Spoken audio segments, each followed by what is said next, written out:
Y el día de hoy vamos a estar viendo 8 rasgos diferentes. Solo quiero hacer un recordatorio de lo que vimos la semana pasada, de lo que precisamente las cosas que no demuestran la fe de una persona, ¿no? Número 1 vimos una honradez visible, ¿se acuerdan? Número 2, conocimiento intelectual de la Biblia. Conocer de toda la Biblia no significa que ser cristiano.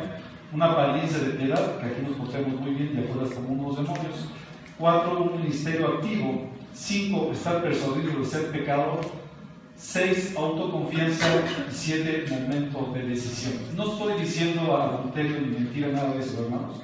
Estamos hablando acerca de circunstancias o cosas que pudiéramos nosotros estar haciendo y que por hacer estas cosas pensamos que somos cristianos. Ahora, yo creo que un cristiano debe también ser honrado, tener conocimiento de la Biblia, tener evidencias de que es cristiano, en una apariencia, estar en un ministerio activo dentro de la iglesia, reconocer que es pecador, que tenga la confianza de que tiene salvación en Cristo Jesús y que su salvación no depende de una decisión, sino de la obra que Cristo hay en sus cosas.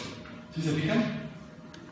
Esas características no significan que una persona sea cristiana. Entonces hay muchos que piensan y quizás tengan alguna de estas características y crean que han tenido la fe salvadora. Sin embargo, no necesariamente es así. En esta mañana vamos a ver los rasgos de la verdadera fe salvadora. ¿Qué es lo que realmente en cada cristiano se debe de manifestar para saber si somos cristianos o no lo somos? El primer rasgo de la verdadera fe salvadora es el amor a Dios. Un hermano se acercó a mí y me preguntó: oye, hermano, ¿cómo puedo saber si mis hijos son cristianos? Mi respuesta fue muy sencilla, en base a este primer elemento. Si tus hijos aman a Dios, son cristianos. Si no, realmente no son cristianos, ¿no? Entonces es algo bien sencillo. Vamos a ver precisamente este elemento, el primer elemento, que es uno de los más importantes, que es el amor. El amor a Dios principalmente no viene de forma natural. Dice Romanos 8:7, por cuanto los designios de la carne son enemistad contra Dios, porque no se sujetan a la ley de Dios ni tampoco pueden. O sea, alguien que no haya nacido de nuevo no puede tener un verdadero amor. Este es un acto de amor que primeramente es expresado de Dios. Nadie puede amar a Dios si no les concede Él mismo esa posibilidad de amar a Dios. Nadie naturalmente puede amar a Dios. Es mentira aquellas personas que dicen: es que yo amo muchísimo a Diosito. Sin embargo, no consideran a Dios en sus vidas. Eso es una mentira, es un autoengaño impresionante. Hay muchas personas que se creen cristianos precisamente porque dicen: es que yo amo mucho a Diosito y amo mucho a Dios. Pero solamente las personas que son nacidas de nuevo pueden amar a Dios. ¿Por qué? Porque Dios nos amó primero. 1 Juan 4, del 7 al 10, dice la palabra del Señor: amados, amémonos unos a otros, porque el amor es de Dios, le pertenece a Dios, ¿no? Todo aquel que ama es nacido de Dios y conoce a Dios. Versículo 8: el que no ama no ha conocido a Dios, porque Dios es amor. En esto se mostró el amor de Dios para con nosotros, en que Dios envió a su Hijo unigénito al mundo para que vivamos por Él. En este consiste el amor, no en que nosotros hayamos amado a Dios, sino en que Él nos amó a nosotros y envió a su Hijo en propiciación por nuestros pecados. Dios es la esencia del amor. Más adelante, en el versículo número 19, dice el apóstol Juan: nosotros le amamos a Él. ¿Por qué? Porque Él nos amó primero. Ninguna persona puede amar a Dios verdaderamente si no es que antes el amor de Dios ha sido depositado en sus corazones. Todo lo demás a lo mejor es cariño. La gente que dice que ama a Dios, muchas de ellas realmente no conocen a Dios.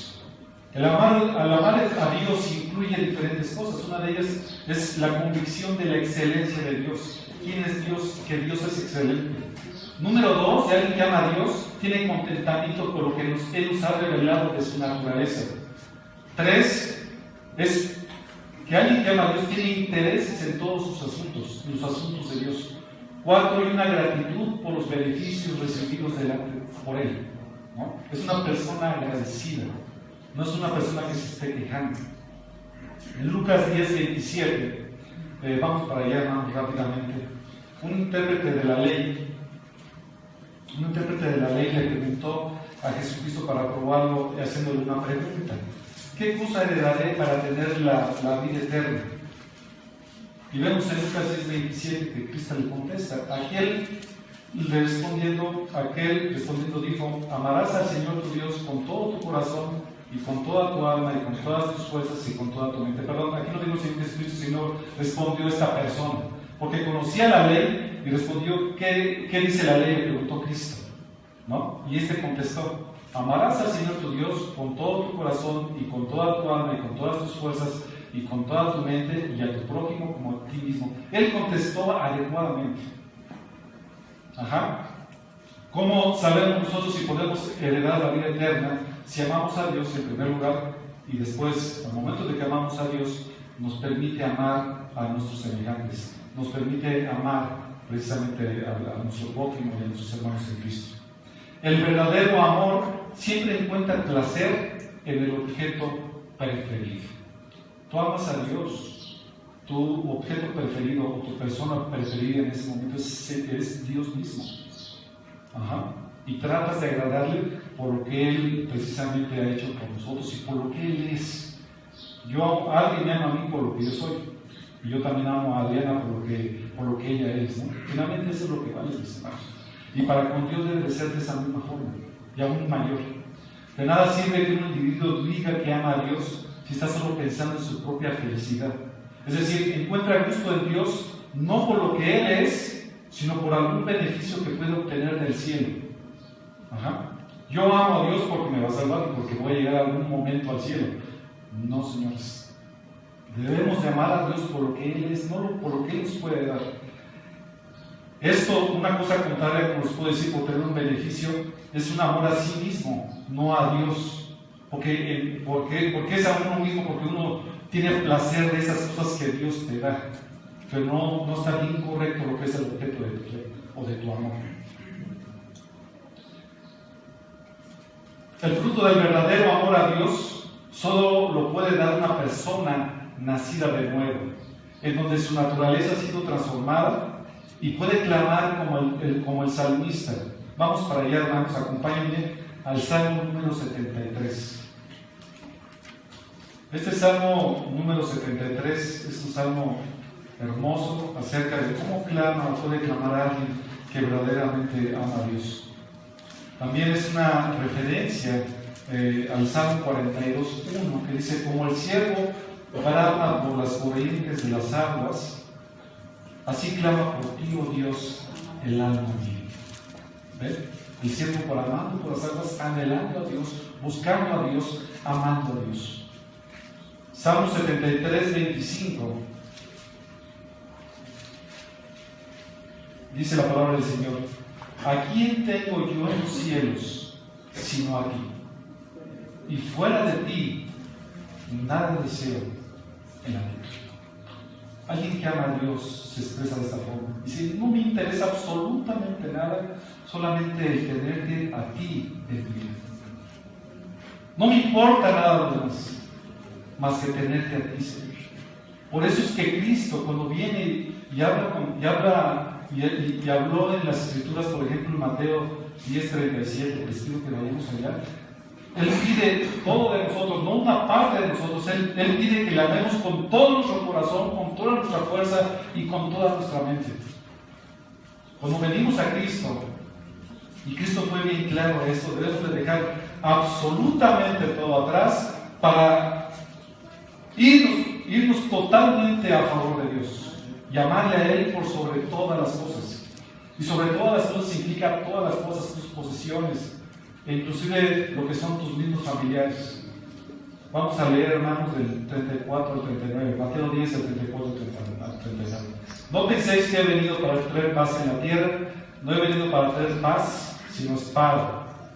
Porque he venido para poner en disensión al hombre contra su padre, a la hija contra su madre y a la nuera contra su suegra. Y los enemigos del hombre serán los de su casa. 37. El que ama a padre o a madre más que a mí, no es digno de mí. El que ama a hijo o hija más que a mí, no es digno de mí. Y el que no toma su cruz y sigue en pos de mí, no es digno de mí. El que haya su vida la perderá, y el que pierda su vida por causa de mí, la hallará. ¿Sí ven? El amor a Dios y la consideración a Dios debe ser mucho mayor a lo que podemos tener como una relación más cercana que nuestros padres y que nuestros hijos. ¿Qué no darías por tu hija, Benita Romero? Todo, estoy seguro. Pero el amor a Dios debe estar por encima de eso, por ti. El amor a Dios que nosotros debemos de tener para con Dios debe ser mayor a eso. Cristo está llamando precisamente a eso, que cuando venimos a Él, no debemos considerar lo que piense mi papá, lo que piense mi mamá, sino exactamente lo que piensa y lo que está en los tesoros de Dios. Ese debe ser lo que debe de guiar a un verdadero cristiano. Amar a Dios con todo nuestro corazón, con toda nuestra fuerza y con toda nuestra vida. ¿Posees este amor a Dios? ¿Amas a Dios de esa forma? Un verdadero cristiano ama a Dios de esa forma. El segundo rasgo es el arrepentimiento del pecado. Una persona que ama a Dios está lista para tener ideas correctas acerca del pecado.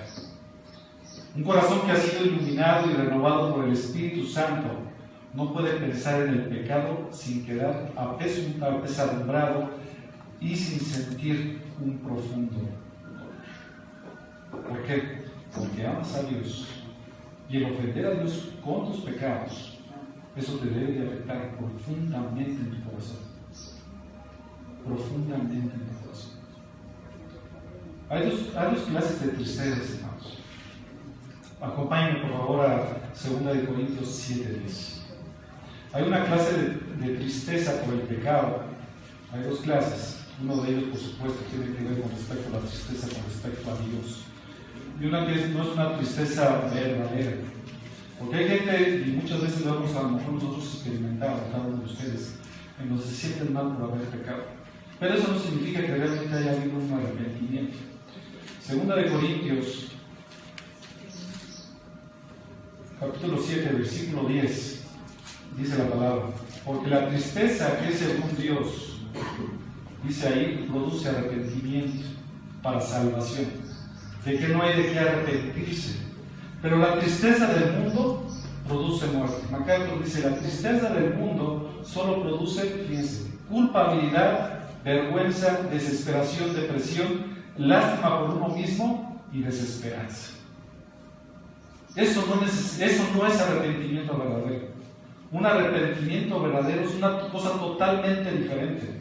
En primer lugar, es aborrecer el pecado como ofensa contra Dios. Nosotros pecamos, y con el que pecamos primeramente es contra Dios. Olvídate de tu esposo, olvídate de que también pecaste, pero primeramente pecamos contra Dios.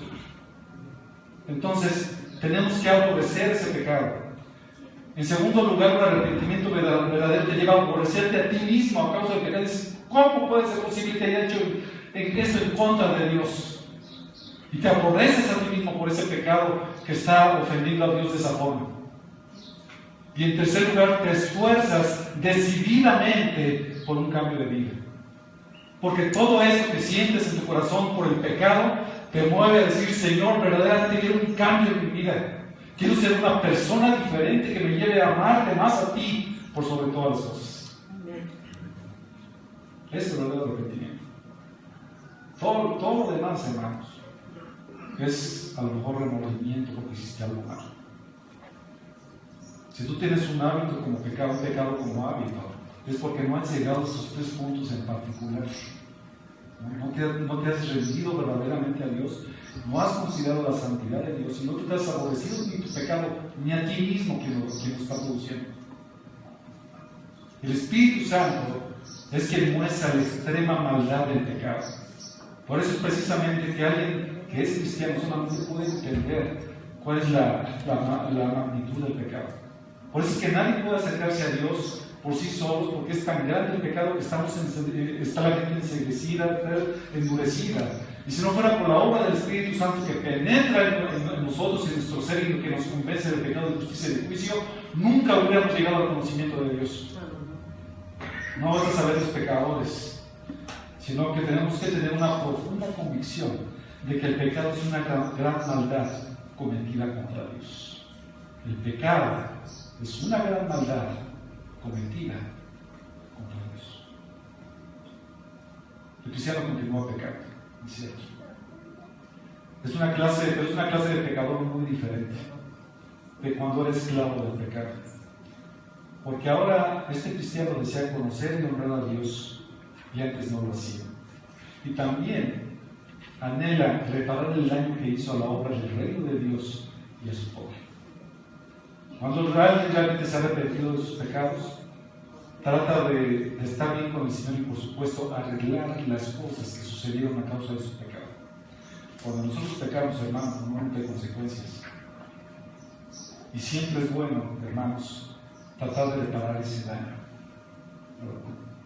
Nosotros y muchos de ustedes seguramente vienen a su mente cuando reconocieron a Cristo en su vida, fue necesario que fueran a pedirle perdón a muchas personas por todo el daño que hicieron. Y hay que hacerlo.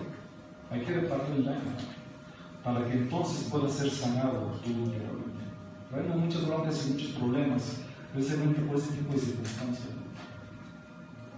Dice 1 de Juan 1, 8 al 10, después vamos para allá. Antes comentarles que no hay genuino arrepentimiento donde falta el esfuerzo por abandonar el pecado. No hay un genuino arrepentimiento sino donde falta el esfuerzo por abandonar el pecado. Eso es muy cierto. Debe existir un esfuerzo, una decisión, una determinación de parte de nosotros de dejar ese pecado en particular. Yo no sé cuál sea, hermano, pero tú sí sabes. Tienes que decidirlo y deberás hacerlo de esa forma, porque de esa forma vas a agradar a Dios. 1 de Juan, vamos para allá, hermanos. Es un pasaje que muchas veces hemos leído. 1 de Juan 1, del 8 al 10, dice: si decimos que no tenemos pecado, nos engañamos a nosotros mismos y la verdad no está en nosotros. Si confesamos nuestros pecados, Él es fiel y justo para perdonar nuestros pecados y limpiarnos de toda maldad. Versículo 10. Si decimos que no hemos pecado, le hacemos a Él mentiroso y su palabra no está en nosotros. Dice el versículo 9, si confesamos. El individuo hipotético de este versículo reconoce el hecho del principio interior del pecado que produce actos pecaminosos y una conciencia culpable. Responde a la luz de Dios revelada en él y reconoce la oscuridad que lo domina. Cuando uno confiesa sus pecados, aprende por experiencia la verdadera naturaleza de Dios, aprende lo que significa la palabra de Dios, que es luz. La confesión continua del pecado es una salvación, es un distintivo o es una indicación de salvación genuina. ¿Okay? Mientras que los maestros falsos, en ese entonces cuando estaba escribiendo Juan, no estaban dispuestos a confesar sus pecados, el cristiano genuino lo admitía y lo abandonaba. Un verdadero cristiano se da cuenta de su pecado y lo confiesa, y eso es algo que tenemos que hacer continuamente, hermanos. Continuamente. Debemos estar sensibles precisamente a esta situación. Salmos, acompáñenme, hermanos, al Salmo capítulo número 32, versículos del 3 al 5. Salmo 32, versículos del 3 al 5. Y eso es lo que sucede, hermanos, cuando no confesamos nuestros pecados. Es lo que sucede. Dice aquí el salmista, que es un salmo de David: mientras callé, se envejecieron mis huesos, en mi gemir todo el día. Porque de día y de noche se grabó sobre mí tu mano, se volvió mi verdor en sequedades de verano. Versículo 5. Mi pecado te declaré y no encubrí mi iniquidad, dije. Confesaré mis transgresiones a Jehová y tú perdonaste la maldad de mi pecado. Qué maravilloso. Amén. Qué maravilloso saber que tenemos en Dios perdón de pecados. ¿Por qué nos acercamos al trono de la gracia para pedir precisamente perdón por esos pecados? Mientras no lo confesamos, lo que va a pasar con nosotros es que nos vamos a consumir a nosotros mismos. No hay cristiano más infeliz que aquel que no confiesa sus pecados. No hay cristiano más infeliz. Dice el versículo 5: mi pecado te declaré y no encubrí. ¿Tú crees que Dios no sabe lo que estás haciendo o lo que estamos haciendo? ¿A quién queremos engañar? ¿A quién queremos sentirnos más inteligentes, más sabios que Dios? Dios conoce absolutamente todo, inclusive nuestros pensamientos más íntimos que tengamos, hermanos. Dios los conoce todos y cada uno de ellos. No te quedes con tus pecados, o sea, no nos quedemos con tus pecados. Confesémoslos a Dios. Y Dios está presto para perdonarnos. ¿Tan difícil es, hermanos? Es más fácil decirlo que hacerlo. Para un verdadero cristiano debe ser sencillo. Que tu corazón no se endurezca. Que tu corazón no sea duro como piedra, que no seas capaz de discernir cuando estás ofendiendo a Dios. Como creyentes, nos arrepentimos de manera continua para mantener el gozo y la bendición de la relación que podamos tener con Dios, con nuestro Padre.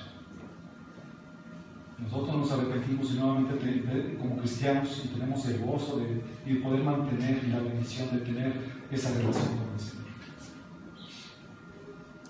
Tercer punto, hermanos, déjenme de apuro, es humildad genuina. Uno de los rasgos es tener humildad genuina. La humildad en la Biblia significa tener una idea correcta de nosotros mismos y de nuestro carácter.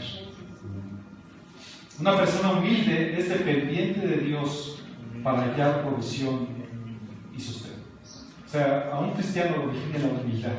Porque llegó un momento que reconoció que era sumamente orgulloso y se sometió ante los pies de Jesucristo y dijo: Señor, perdóname porque he vivido alejado de ti, orgullosamente separado de ti, pero ahora quiero que tú transformes mi vida.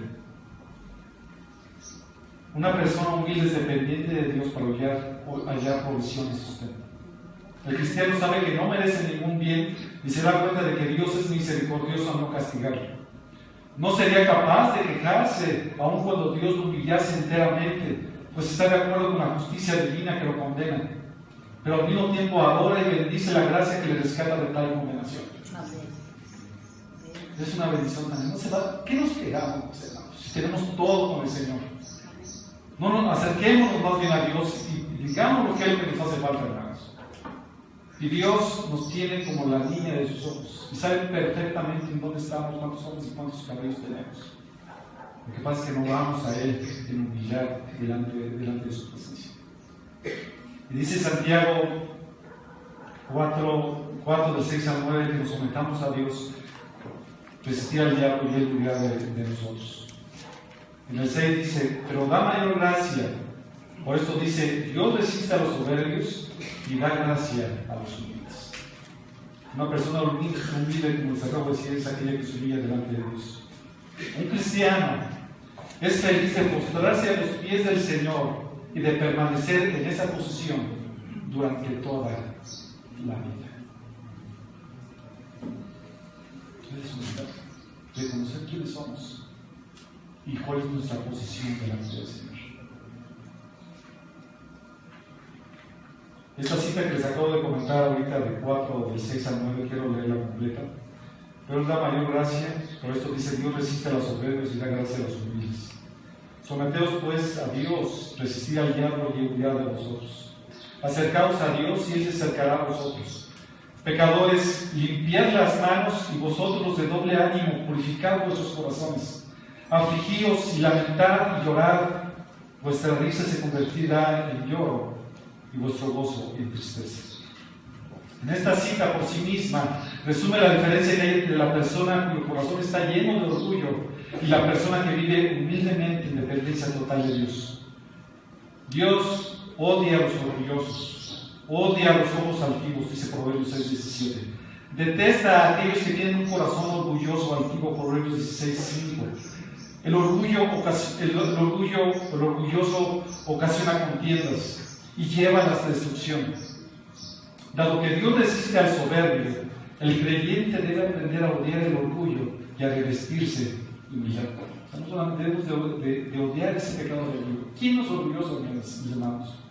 A veces hay unos chiquitos bien orgullosos y también grandotes. El orgullo y la soberbia, mis hermanos, no nos ayuda absolutamente nada. Si tú eres una persona que por cualquier circunstancia te airas o te enojas, es que eres demasiado orgulloso, hermanos. Debemos confesarlo al Señor y ser humildes delante de su presencia.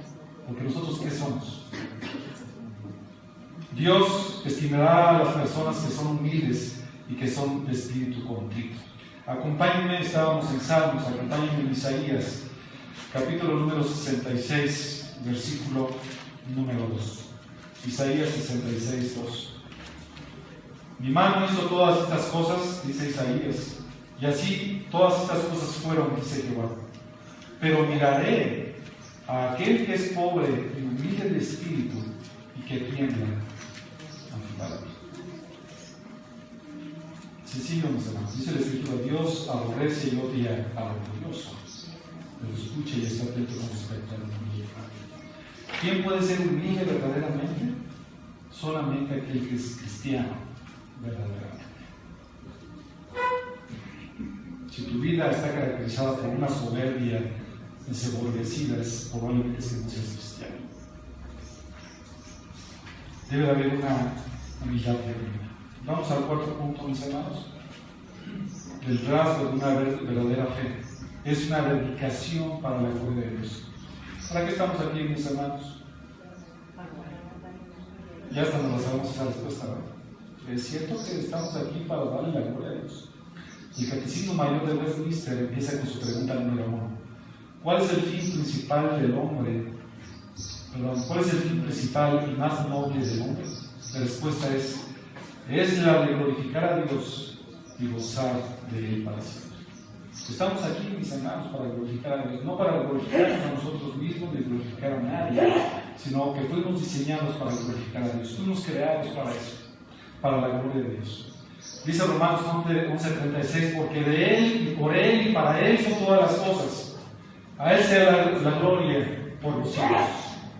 Porque solamente a Dios le pertenece la gloria. Y con nadie comparte su gloria. Con nadie. Tenemos un Dios celoso. Todas nuestras actividades, todos nuestros pensamientos, todos nuestros deseos, todas nuestras decisiones han de hacerse para el servicio de esta causa. No deberíamos preguntarnos todos los días y decir: ¿esto que hago o voy a hacer realmente va a glorificar a Dios en nuestras vidas?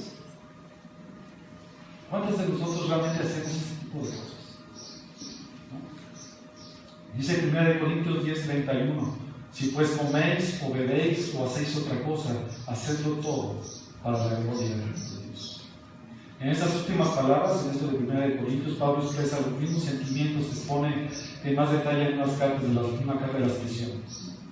Y todo lo que hagan de palabra o de obra, dice Colosenses, háganlo en el nombre del Señor Jesús, dando gracias a Dios el Padre por medio de Él. Pablo está exhortando aquí a los corintios a que vivan para la gloria de Dios, a que sean positivos sin ser ofensivos, y que hasta en la actividad diaria de comer y beber exalten la bondad y la gracia de Dios. Hasta lo más insignificante, mi hermano, debemos de buscar la gloria del Señor. No podremos glorificar a Dios a menos que nuestras vidas estén en armonía con Él y sus preceptos. Ningún rasgo de nuestra conducta debe impedir que la gloria de Dios se refleje a través de nosotros. En otras palabras, en todo lo que hacemos y decimos, no importa cuán insignificante sea, el mundo debe ser capaz de ver que somos el pueblo de Dios. Debe ser evidente porque buscamos la gloria de Dios. Nuestro principal objetivo en nuestra vida debe de exaltar la gloria de Dios. Porque para eso fuimos creados, necesitamos. Un verdadero cristiano no gasta su vida en placeres, yendo a fiestas, bailes, espectáculos de mal gusto o moralidad dudosa, ni leyendo cierta clase de libros, sino que sus actividades están llenas de ayuda al prójimo y de servicio a sus hermanos, y son generosos, porque están buscando la gloria de Dios. Pregúntate si vas a ir a un lugar, si estando en ese lugar tú vas a glorificar ahí a Dios o no. Es muy sencillo, mis hermanos. Si la respuesta es no, no vayas. ¿Qué vas? ¿No? O leer ciertas cosas o ver ciertos programas. Es evidente que en el momento que lo estamos percibiendo, si vemos algo incorrecto, yo he ido al cine y de repente voy al cine y no sé, he salido 2 o 3 veces del cine porque hay cosas que, ¿y esto qué? No.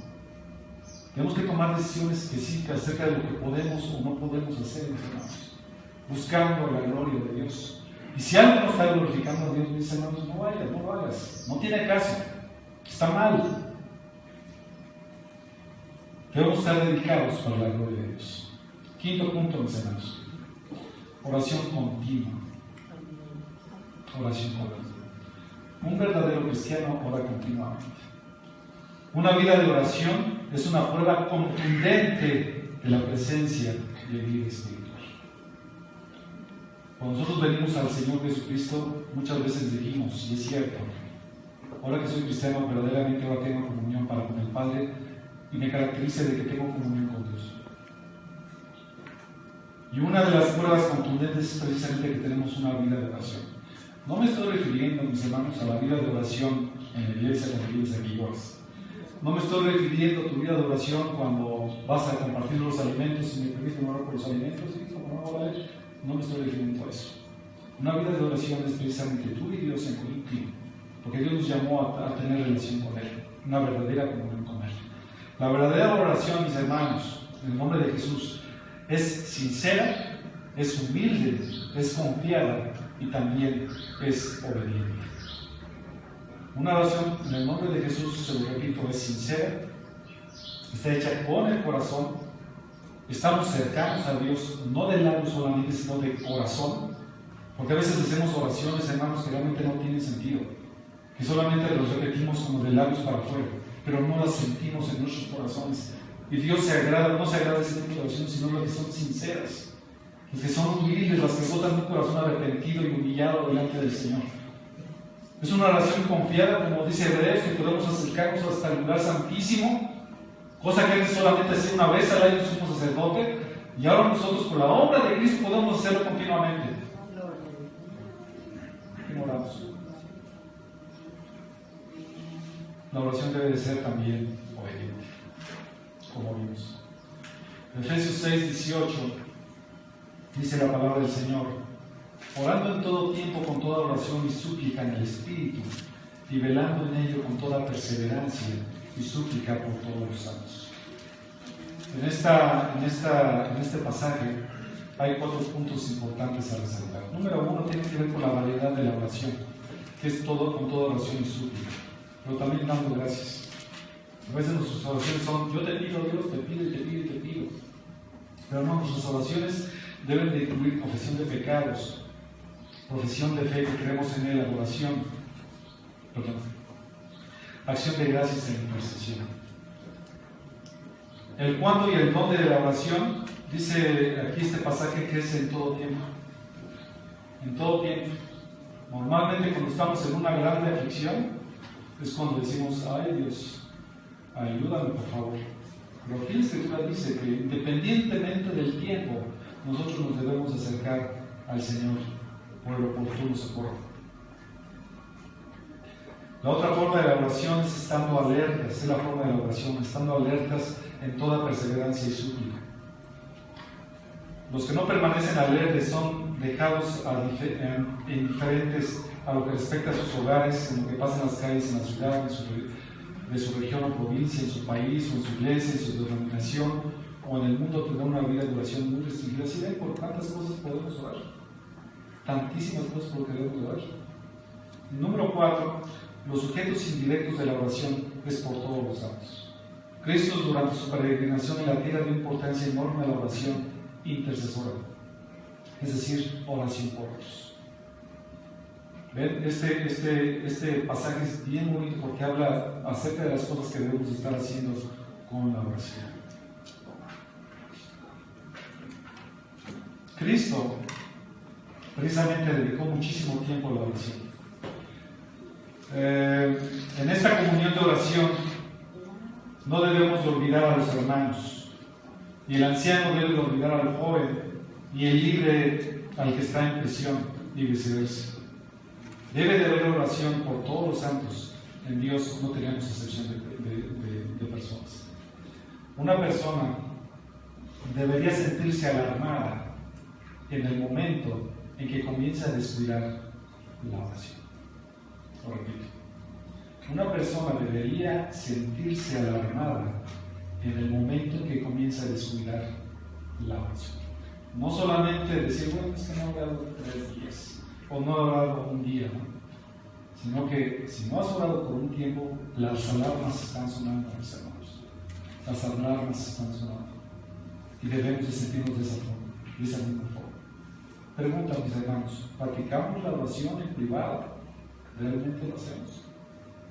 Aquí en el seminario, mis hermanos, estaba diciendo un dato, el profesor que tenemos dice, por medio de los cristianos, e inclusive los ministros de culto, invierten en la oración 5 o 6 minutos al día.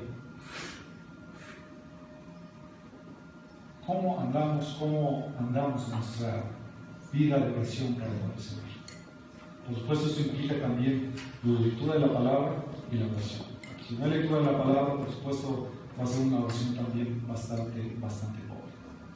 ¿Cómo andamos, hermanos? Número 6 es amor a los hermanos en la fe. Como vimos anteriormente, el amor cristiano no es un amor natural. El amor que los cristianos se profesan mutuamente les es infundido por Dios, por cuando son renacidos espiritualmente.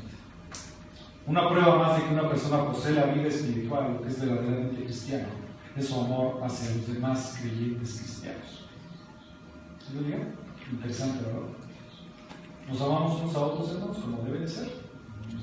Primera de Juan 3:14 dice, nosotros sabemos que hemos pasado, fíjate qué interesante este pasaje, nosotros sabemos que hemos pasado de muerte a vida en que amamos a los hermanos.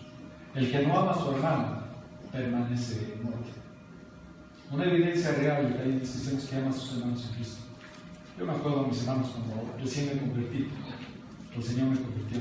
Eso hace como 2, 3 años, hermanos, multiplicado por 10. El Señor impactó tanto mi vida que en el metro me encontré una persona que me dijo que era cristiano. Me dio una alegría saber que era cristiano, ¿no? Inmensa. Estaba en mi primer año, ¿no? Y el saber que él estaba compartiendo del mismo espíritu que yo estaba compartiendo, nada más no lo abracé y le di besos porque me dio pena. Pero realmente el Señor me movió a amarle a Él sin conocerlo, porque en mi vida lo había visto. Pero el solamente saber que Él compartía el mismo espíritu que yo, me llenaba de gozo. Y ese es el mismo gozo el que debe de llenarnos cuando nos vemos unos a otros, porque tenemos el espíritu dentro de nosotros. Y aparte es un mandato, hermanos. Más adelante en el versículo 23 de 1 de Juan 3:23 habla que debemos de amar a los hermanos. El carácter de todo verdadero cristiano lleva el sello familiar de la naturaleza de su Padre Celestial. Cuando veas a alguien que sea cristiano verdaderamente, gózate con él, porque lleva el sello de su naturaleza, y ahora su naturaleza ha sido nueva a través del Espíritu Santo. Son personas diferentes, son personas que merecen ser amadas y que debemos de amar, ¿no? Y convertirse en cristiano equivale a resucitar de muerte a vida y cambiarse del odio al amor. La falta de amor indica que uno es un muerto espiritual. Tú no amas a nadie, no estás dispuesto a perdonar a nadie, déjame decirte que tú no has nacido de nuevo. Porque la evidencia o la posibilidad que tenemos de amar a alguien, solamente Dios la provee. Entonces tú no puedes dar nada, absolutamente nada que no tienes. Si tú sientes tanto rencor y odio contra esta persona en particular o contra tu hermano por tanto tiempo, seguramente es porque no eres cristiano. Eso es lo que dice el Espíritu, ¿no? Yo entiendo que eso dice el Espíritu. Nosotros sabemos que hemos pasado de muerte a vida en que amamos a los hermanos. El que no ama a su hermano, ¿qué dice? Permanece muerto. Sigue muerto espiritualmente. No hay más. No hay forma de interpretarlo de otra forma. El amor es la prueba segura de que alguien haya experimentado en realidad el nuevo nacimiento, o de lo contrario, sigue en la oscuridad de la muerte espiritual. Los creyentes están unidos el uno al otro y a todos a Cristo. Aman a su cabeza, aman a Cristo, aman a Dios y a los demás miembros del cuerpo. Por eso es que nosotros como comunidad en Cristo tenemos tanto valor a los ojos de Dios. Y nosotros como cristianos, como iglesia, como cuerpo de Cristo, tenemos un valor intrínseco muy grande. porque el valor no nos ha dado Dios. Amén. Por eso es que el amor entre cristianos, el amor entre la iglesia, debe de ser mayor que el de nuestra familia. Es lo que dice el Señor. Y les recuerdo lo que dijo Mateo 10, ¿no? Que Él vino para dividir. Él vino para que los enemigos de nuestra casa sean nuestros propios padres y madres, aquellos que no han sido regenerados. Entonces, el valor y el amor que debemos de tener a los hermanos debe ser mayor, inclusive, que el de nuestras familias. ¿Por qué, mis hermanos? Porque a nosotros nos vamos a ver toda la eternidad. Y porque nuestros familiares, nuestros amigos que no son cristianos, no aman a Dios. Odian a Dios. ¿No? Entonces, ¿por qué nosotros debemos de poner nuestro amor en este tipo de personas que odian a Dios? Bueno, ya vimos amor a los hermanos. Vamos al penúltimo punto. Creo que vamos bien en el tiempo. El penúltimo punto, que es el 7, es separación del mundo. Alguien que ama a Dios busca la separación del mundo. No me estoy refiriendo como en aquellos tiempos de los monasterios, que te vayas a un pueblito lejano, que subas a un buste y ahí te quedas, porque así lo hacían los monjes en aquellos tiempos, separado totalmente del mundo. No estamos hablando de ese tipo de cosas. Estamos hablando de que debemos de ponernos bien en nuestro concepto de quiénes somos. ¿Sí? En primer lugar, mis hermanos, debemos de sabemos que nuestra verdadera nacionalidad no está en la tierra.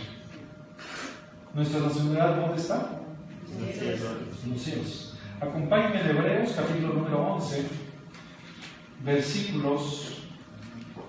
Hebreos 11,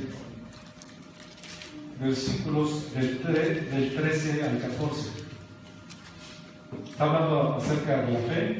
En el versículo 1 tenemos la definición de la fe. Y en el 13 dice: conforme a la fe murieron todos estos sin haber recibido lo prometido, sino mirándolo de lejos, y creyéndolo, y saludándolo, y confesando que eran extranjeros y peregrinos. ¿En dónde?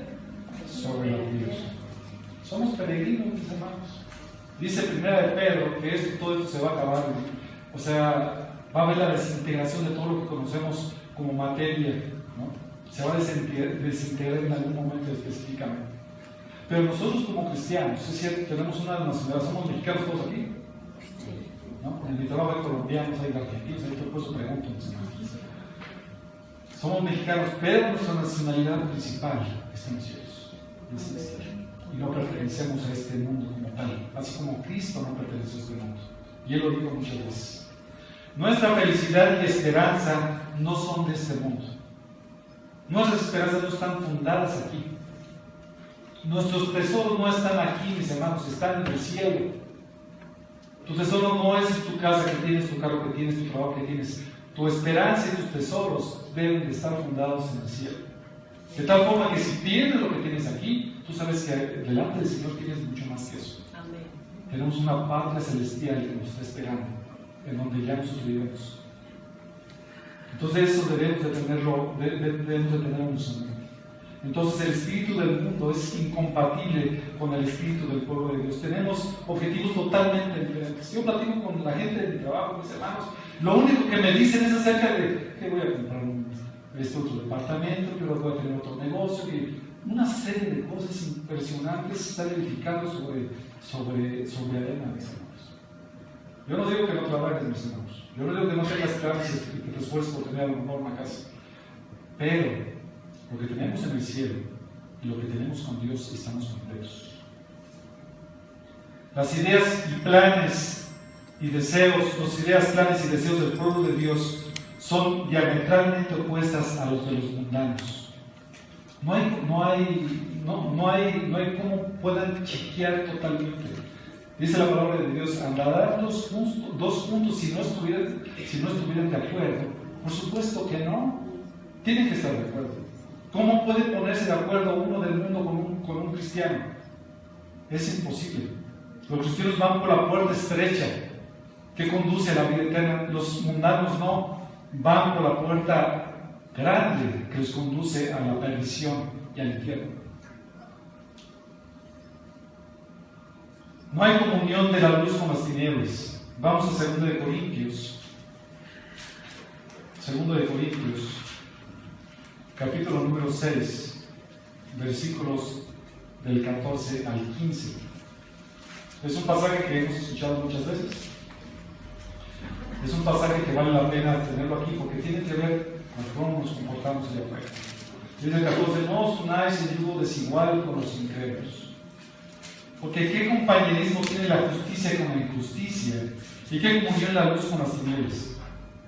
¿Y qué concordia Cristo con Belial? ¿O qué parte del creyente con el incrédulo? ¿Y qué de acuerdo hay entre el templo de Dios y los ídolos? Porque vosotros sois el templo de Dios viviente, como Dios dijo. Hasta ahí. Hasta ahí. O sea, no puede haber comunión verdadera con una persona que viene del mundo, que es mundana, que no ha reconocido a Cristo en su corazón. Por eso los mundanos no escogen por amigos a los creyentes. Yo no tengo, o sea, sí me dicen en mi oficina, ya les he dicho, ¿verdad? Me dicen, están ahí fuera. Pero yo sé que ellos no son mis amigos. Yo estoy seguro que ellos tampoco saben que yo los considero como de esa forma. No hay forma de mantenerlos como una verdadera amistad. Ni los verdaderos cristianos escogen sus amigos entre los mundanos, porque son dos naturalezas diferentes que no admiten conciliación. Dice Santiago 4:4: oh almas adúlteras, ¿no sabéis que la amistad del mundo es enemistad contra Dios? Cualquiera pues que quiera ser amigo del mundo se constituye enemigo de Dios. Entonces, no hay forma. Mis mejores amigos son cristianos porque tenemos precisamente el mismo pensamiento. Yo no entiendo cómo alguien puede tener como mejor amigo una persona que no sea cristiana. No lo entiendo. Porque esa persona no considera a Dios, no le interesa a Dios, no ama a Dios. Y la ira de Dios está sobre él. Lo único que nos debería de interesar con respecto a esa persona, por supuesto, si podemos ayudarle a ayudarle, pero es de que venga el conocimiento de Dios. Si una persona que no es cristiana en el momento que se muere se va al infierno. Es así de sencillo y de simple, mis hermanos. Por eso es que la palabra de Dios, aquí vemos a Pablo diciendo directamente: no os unáis en yugo desigual. Y vemos casos, hermanos, de jovencitas y de jovencitos que por más que son instruidos, no entienden esos preceptos. Probablemente ni cristianos sean, por todo lo que acabamos de ver. Porque no han tomado a Dios verdaderamente como el objeto de su fe. No les importa.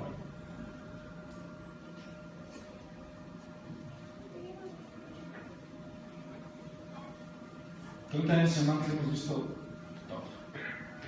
Cercanos, parientes cercanos, lejanos. Donde cuando ya vienen las cuestiones de los sentimientos, y lo que yo pienso, y es que yo siento, y es que yo veo, y es que es tan lindo conmigo, si vienes, me trata mejor como nunca nadie me lo dice. Eso no es cierto. No, espérate que se casen, a que estén juntos. La vida de matrimonio no es como la pintan, mis hermanos, como las películas que viven felices para siempre.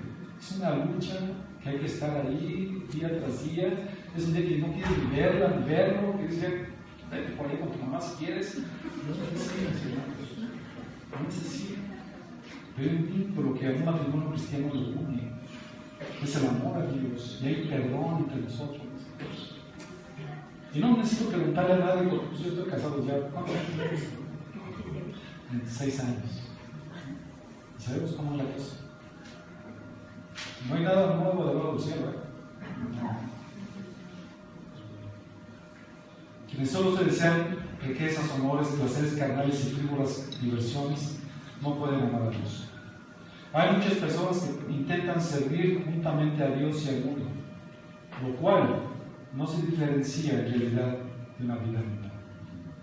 No puedes andar entre dos, con un pie en el mundo y con un pie jugando a ser cristiano. No se puede. Lo más seguro es que no seas cristiano. Tiene que haber una definición. ¿Recuerdan cuando Elías hizo el sacrificio? Si creer en Dios, realmente seguirle. No estamos para jugar al cristianismo, mis hermanos, porque no es una cuestión de un jueguito que pierdes y ya no pasa nada. No, mis hermanos, es un asunto de vida, muerte. Y con todo cariño les tenemos que exhortar para que tengan cuidado y nos evaluemos todos en base a estas características. Por eso lo estamos diciendo. 1 Juan 2, del 15 al 17, dice: no améis al mundo ni las cosas que están en el mundo. Si alguno ama al mundo, el amor del Padre, clarísimo, ¿no, mis hermanos? No está en él. Porque todo lo que hay en el mundo, los deseos de la carne, los deseos de los ojos y la vanagloria de la vida, no proviene del Padre, sino del mundo. Y el mundo pasa y sus deseos, pero el que hace la voluntad de Dios, ¿qué dice? Permanece para siempre. ¿Qué son los deseos? Un deseo fuerte por las cosas malas. ¿Qué es la carne? Se refiere a la naturaleza pecaminosa del hombre, el hombre rebelde y dominado por el pecado que se opone a Dios por inclinación propia. ¿Qué son los ojos? Satanás usa los ojos como avenida estratégica para incitar deseos erróneos. Y la vanagloria de la vida alude a la arrogancia por las circunstancias favorables, que a su vez produce complacencia y ostentación de lo que uno posee para impresionar a otras personas. Todas son cuestiones externas. Todas son cuestiones para satisfacernos a nosotros mismos. El mundo busca eso, mis hermanos. Un verdadero cristiano busca a Dios, su gloria, gloria a Dios. Se separa del mundo en ese sentido. Estamos en el mundo, pero estamos en el mundo, hermanos, para predicar la palabra del Señor, para que la gente pueda venir al reino de Dios. ¿Quiénes van a responder al llamado? No sabemos, mis hermanos. Nuestra responsabilidad es hacer eso y conducirnos de tal forma que siempre estemos glorificando a Dios en nuestras vidas. Último punto, mis hermanos, ¿cómo vamos? ¿Bien? Último punto, crecimiento espiritual. Un rasgo de la verdadera fe salvadora es que hay crecimiento espiritual. Vamos para adelante. Efesios 4, del 12 al 16 dice: a fin de perfeccionar a los santos para la obra del ministerio, para la edificación del cuerpo de Cristo. Versículo 13: hasta que todos lleguemos a la unidad de la fe y del conocimiento del Hijo de Dios, a un varón perfecto, a la medida de la estatura de la plenitud de Cristo. Para que no seamos niños fluctuantes, llevados por doquiera de todo viento de doctrina, por estratagema de hombres que para engañar emplean con astucia las artimañas del error, sino que siguiendo la verdad en amor, que dice, crezcamos en todo aquel que es la cabeza, esto es Cristo, de quien todo el cuerpo bien concertado y unido entre sí por todas las coyunturas que se ayudan mutuamente según la actividad propia de cada miembro, recibe su crecimiento para ir edificándose en amor. No podemos seguir como niños fluctuantes. Tenemos que ir creciendo en el conocimiento de Dios. ¿Qué denota o qué signos tenemos o podemos desarrollar para saber si tenemos o hemos tenido crecimiento espiritual? Número 1, van perdiendo confianza en sus propios méritos y son conscientes de que dependen de todo de Jesús. Van perdiendo confianza en sus propios méritos. Lo pueden checar en Proverbios 3:6. En segundo lugar, alguien que va creciendo se vuelve más paciente en medio de los sufrimientos, porque sabe que Dios está trabajando con él. No se me aloca. ¿Cómo estoy sufriendo? Ayúdame, por favor. O sea, todos sufrimos, mis hermanos, ¿no? Todos sufrimos de alguna forma. Viene el tiempo y viene el crecimiento y tiene que llegar un momento en que debemos ser más pacientes con eso. Esa es evidencia de que estás creciendo espiritualmente. Tercer punto, mis hermanos, su amor por los demás creyentes va en aumento.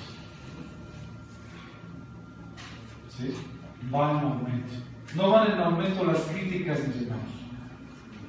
Va en aumento el amor. Los recién convertidos tienden a ser muy criticones y juzgones. Toman más nota de las debilidades de los hermanos que de sus cualidades. ¿Quieres ver a un hermano inmaduro?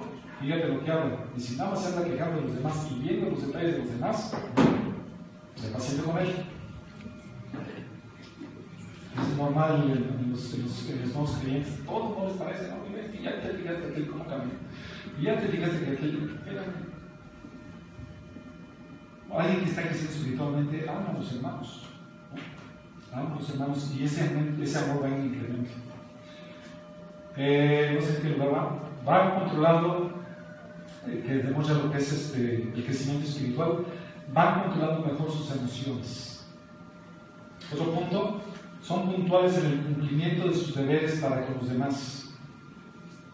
Y otro punto para comentarles es que tenemos un carácter consistente sin tantos altibajos. Alguien que no está teniendo crecimiento, de repente está súper contento.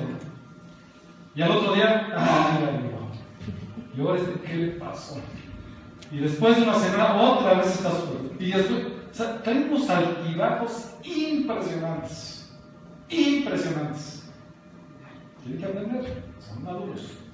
Tienen que aprender a confiar en Dios independientemente de las circunstancias.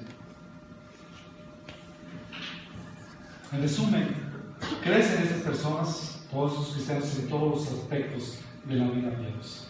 Dice, fíjate, estoy hablando de cuestiones internas, de cuestiones que Dios va trabajando en nuestros corazones. Y por último, mis hermanos, me faltó aquí un punto, es la vida de obediencia. Vida de obediencia. El carácter de una persona se manifiesta por su conducta. Un corazón espiritual producirá una conducta espiritual y un corazón carnal producirá una conducta carnal. Es una regla sin excepción.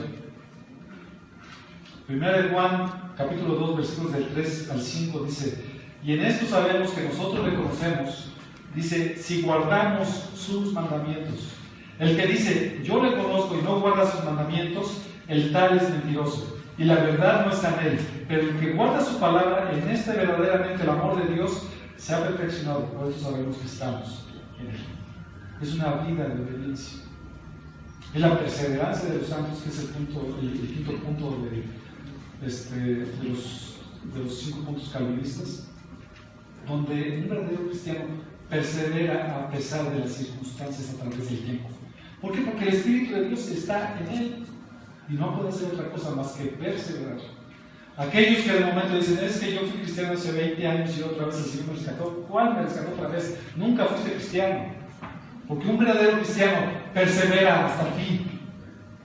Es lo que dice la Escritura, mis hermanos. Yo no lo digo, es lo que dice la Escritura. Permanece en el Señor.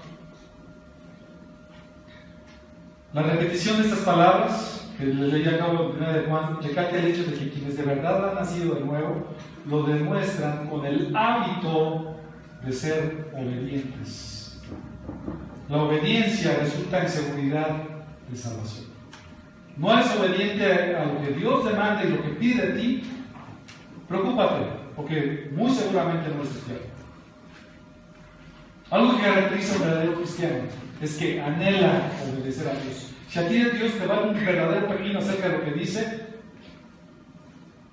preocúpate. Dios, no te preocupes. Preocúpate y pídele a Dios de su misericordia. Un verdadero cristiano ama y se deleita en obedecerle a Él. Estos son los rasgos, algunos de los rasgos de la verdadera fe salvadora. Amar a Dios, arrepentimiento de pecado, una humildad genuina, dedicación por la gloria de Dios, oración continua, amor a los hermanos en la fe, separación del mundo, crecimiento espiritual y una vida de obediencia. La semana pasada vimos cosas que no demuestran la fe de una persona,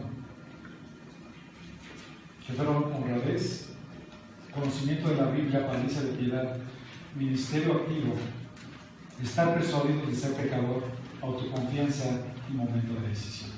Eso no confirma que alguien verdaderamente sea cristiano. Los rasgos son los que les acabo de decir que vimos en esta mañana.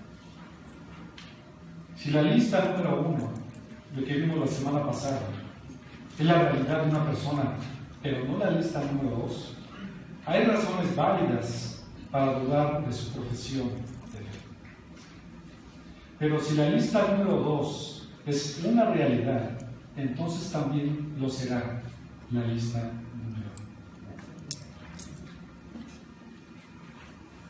Fue un buen momento, mis hermanos, para evaluar nuestra fe y ver en dónde estamos.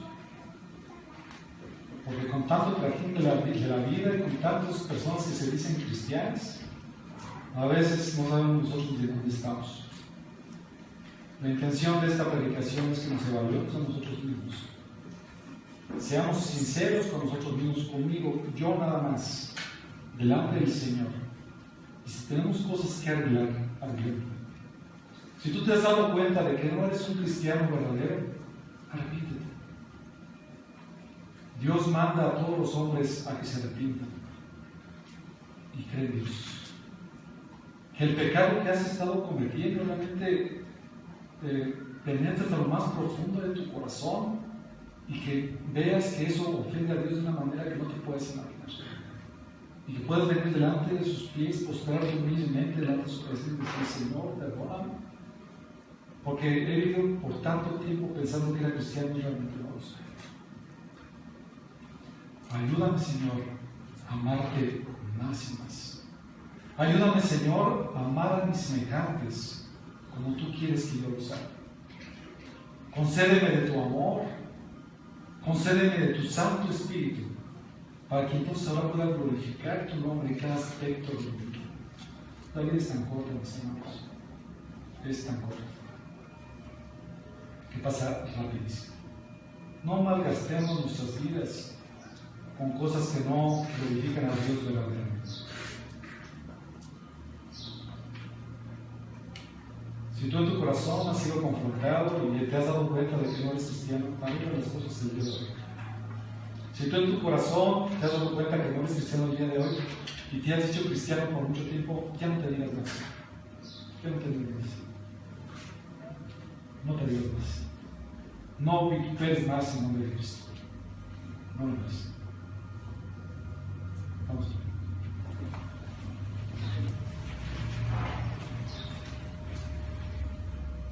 Amado Señor, estos rasgos que hemos podido analizar realmente confrontan nuestras vidas.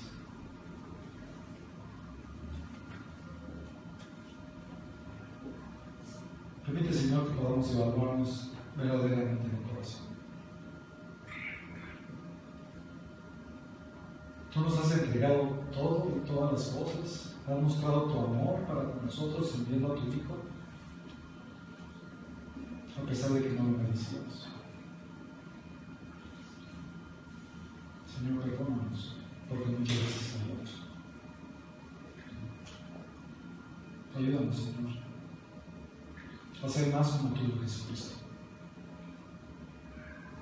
Permite, Señor, que verdaderamente en nuestros corazones podamos recomponer, redireccionar nuestros caminos. Que tu Santo Espíritu, Señor, a cada uno de nosotros nos convenza acerca de lo que es correcto delante de ti, Señor. Aquellos que se dieron cuenta que hoy realmente no eran tus hijos, Señor, te ruego que tu Santo Espíritu les convenza del pecado, de justicia y de juicio. Ayúdanos, Padre, a glorificarte con nuestras vidas, a manifestar más el amor hacia ti y hacia nuestros hermanos, a ser obedientes, Dios, hasta el final, a ser humildes reconociendo quiénes somos y gozarnos con vivir humildemente postrados ante tus pies, arrepentirnos de nuestros pecados en cuanto los cometamos, Señor, y poder reavivar nuestra comunión contigo, para dedicarnos verdaderamente para tu gloria, Señor, para tu gloria. Que no sea solamente una frase ya hecha, sino que todos nuestros sentimientos, todos nuestros pensamientos, todo lo que nosotros podamos hacer, sea dirigido para tu gloria. Ayúdanos, Señor, a separarnos del mundo de la manera adecuada. Y queremos seguir creciendo en ti, Señor. Seguir creciendo cada vez más y más en lo que tú haces en nuestras vidas. Gracias, Padre. Te amamos, Dios, en el precioso nombre de Cristo Jesús. Amén.